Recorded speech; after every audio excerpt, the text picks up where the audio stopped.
नमस्कार मित्र, मी आता डाळिंब सोलापूरला प्लॉट नंबर 1 मध्ये आहे. मागे तुम्हाला गेरू पेस्टिंगचा एक व्हिडिओ पोस्ट केला होता.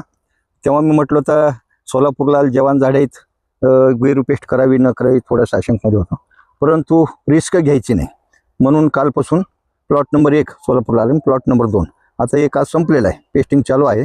पेस्टिंग आणखीन एकदा सांगतो, तुमचं चुकून किंवा काही मित्रांनी व्हिडिओ बघितला नसेल त्यांच्यासाठी हा एक महत्त्वाचा व्हिडिओ राहील. हे आपण 250 लिटर पाणी, मी सांगितलं 250 लिटर पेस्टिंगची टाकी आहे.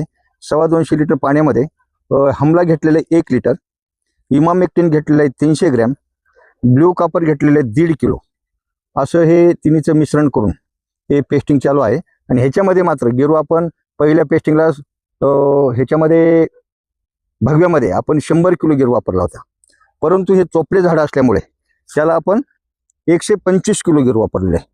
पेस्टिंग अशी डार्क होईना गेली होती, आता मस्त डार्क पेस्टिंग झालेली आता.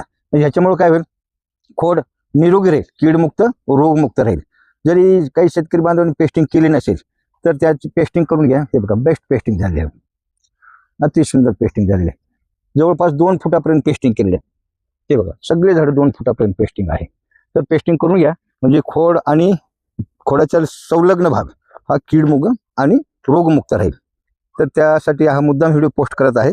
ज्या शेतकऱ्यांनी बांधवणी पेस्टिंग केलं नसेल पेस्टिंग करून घ्या. नमस्कार.